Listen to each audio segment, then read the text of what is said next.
I don't want to do this, but since siya na yung nagsabi, i-turn over ko na yung envelope. The envelopes where the money was. Comsec, So it's 9 envelopes. kuha po yung envelope. So it says hope and the amount is there.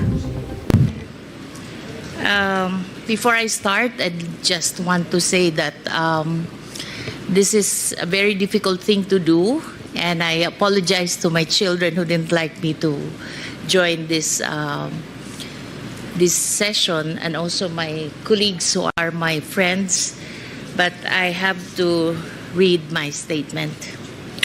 My name is Gloria Mercado, and I have dedicated over 40 years to public service in the government of the Philippines.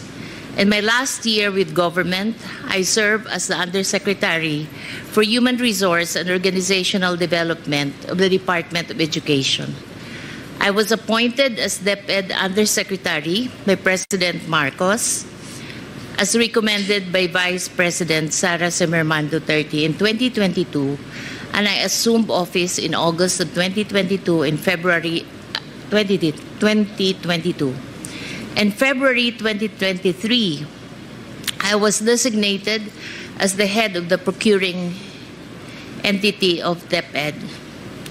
As one of the signatories of DepEd's checking account, alongside Undersecretary for Finance, Annalyn Sevilla, I signed checks related to all funds, and recall that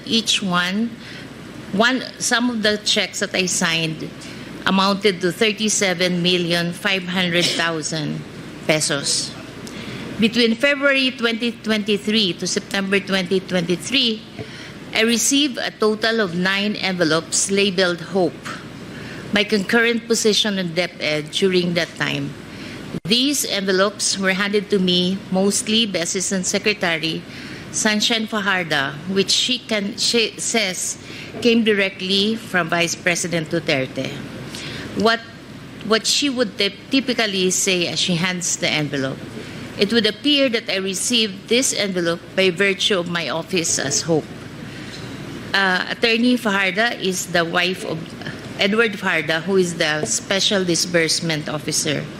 Although the exact date evades recollection, sometimes during the course of my tenure with DepEd, a member of my staff informed me that an inquiry was made by one of our officers in the field that Mr. Fajarda had made inquiries about the bank accounts of several individuals, and if divulging such information to him was permitted. My office confirmed that it was upon the instruction of the Office of the Secretary. Evidently, it would appear that regional directors and other employees on the field would also receive sums on top of the regular salaries. Sometimes in October 2023, as the likelihood of a bidding failure for DepEd computerization have become apparent, I was approached by Attorney Monsayak, and he suggested in the presence of other officials who was with me that the bidders should just discuss among themselves. Mag-usap-usap na lang para hindi masayang yung pera ng 2023. I firmly asserted that the procurement must be implemented and conducted in strict adherence with the rules. Sometimes in the 3rd or 4th week of October, I was summoned by Zulaika Lopez, the Chief of Staff of the Vice President and Undersecretary of OBP. I was informed that I should tender my resignation effective that day.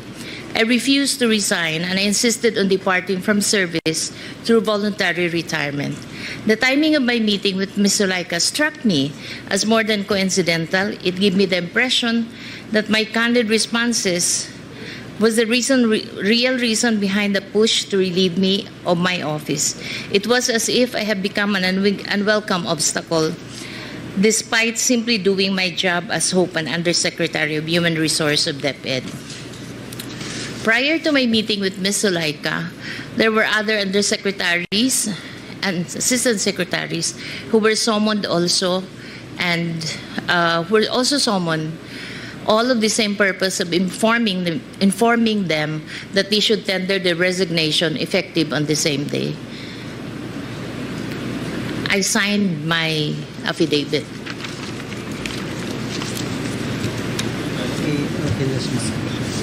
Last question, ma'am.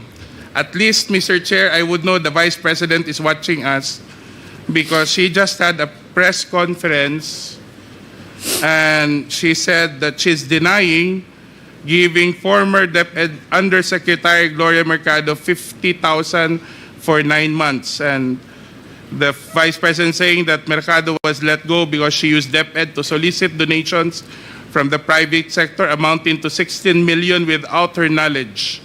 And she adds that she will provide the media with paper trail to back up her claim, describing Mercado as a disgruntled former DepEd official. I think, ma'am, given your long history and long service to the Republic, 40 long years, I think it's fair It's for you very to be sad. given the opportunity to reply to the Vice President. I think, I don't want to do this, but since siya na yung nagsabi, i-turn over ko na yung envelope. The envelopes where the money was. Comsec, So it's 9 envelopes. kuha po yung So envelope. it says hope and the amount is there. Kasi ang sakit naman nun, ordinaryo lang akong trabahante tapos inano ka ng Vice President, di ba? It's very painful. Ma'am, ilang taon na po kayo? I hope you don't mind. Hindi, gusto ko lang pong malaman kasi sabi po ninyo 40 years na po kayo in government. I'm 65, sir, but So when the time when you were appointed as Usec, noong 2022 ba? 2022? How old were you at I that was 64. time? 64. Yeah. I'm sure sa edad ninyong yan, after pagkatapos nyo pong pag-ingatan yung inyong pangalan for the past 40 years? Sabutin ko yun. Yes, sir. So, okay, anyway, thank Sir, you. Mr. Chairman, I'd like to... Mr. Chairman, Sino yun? Mr. Chairman, dito po ako. Ay, Mr. Chairman, Mr. Chair, can I continue first? with Congressman, wait, before I recognize Congressman Paduano, ma'am. Yes. I believe With the indulgence of Congressman Acidre, please continue, Congressman. Mr. Chair, can we allow Usec Mercado to continue with the response? Because I was trying to ask her about the 16 million that the Vice President mentioned. Oh, please respond with respect to the 16 million. 1660. 16 million. I would like to respond to that because it's a press con. When I was called for by Usec Sulaika, he said, Usec Mercado, you have to go because one, you have a teacher in your staff. But I explained to them that the teacher was a contract of services when I joined DepEd. And the teacher has a pending application in Cebu because he's from the Visayas. And while he was working with us, he qualified for the RQA. But then when he received his appointment as a teacher, it was already past the opening of the class. It was almost opening, and the teaching load was already apportioned. So I called the RD. I said, can I still keep him? Because he was working on the special hardship allowance, which was a program that VP Sara also wanted to improve because there's a new hardship allowance, and we were just able to reduce the hardship threshold from 0.37 to 0.33. And she wanted the basis for the giving of the hardship allowance, special hardship allowance, revisited. So that's why that guy was the one working on it. So I explained, and I don't feel at all na guilty ako dun sa sinabi niya. The second one is, Sulaika mentioned that I solicited from 2 agencies. So I explained to her that it was a program which our strand developed. There were 2 consultants from UNICEF who developed the app, and then we asked our external partnership office to look for external partners who will be presenting the program, because we developed the concept. It was DepEd Guru. It's her being able to contact the 980,000 teachers. Parang kahit nasan siya, pwede niyang makausap yung mga teachers. The second one was for us to do an electronic mode of the RQA. Parang there's no human intervention anymore. Everyone uploads the credential. Even the computation of the teacher qualification is already on an what do you call this? Wala na siyang human intervention. So that was the program. It wasn't us who choose who would be the partners who will be invited. It was the external partnership. So we made a presentation to almost all the corporations. And then some of the corporations appreciated that it's a very important program. So some of them committed to buy, kasi what we did is we divided the total fund of 16 million into chewable chunks. So if you're interested with this package, ito lang. If you're interested with it, because not everyone naman wanted to pay the 16 million.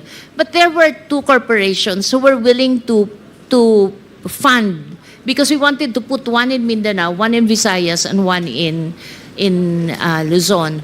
So there were 2 who committed to fund the full package, and those were the 2 corporations that Usec Sulaika said I solicited. So I explained properly. I did not solicit. There's no money involved there. These are equipments. Walang cash po doon. Equipment siya na ito turn over sa DepEd. So I feel very sad that up until now, the BP has not been appraised, as I explained it to her people, that we did not solicit. In fact, the two corporations are willing to give an affidavit that I have no solicitation from them of 16 million. So to reiterate, Mr. Chair, Usec, first, this was a sanctioned DepEd project. It's a DepEd project. Second, yes. you did not do the solicitation yourself. It was managed by the external partnerships office. Third, no cash donation was ever made. Equipments. Equipment was given to the department. So none of this, what allegations that the Vice President's making against you is true. Yes, sir. Yes, Mr. Chair. And that makes it very sad because she's saying it now. Ibig sabihin, her people did not explain to her. At least I know she's watching, then she probably be able to get the information from you now. Thank you, Usec. Thank you, Mr. Chair.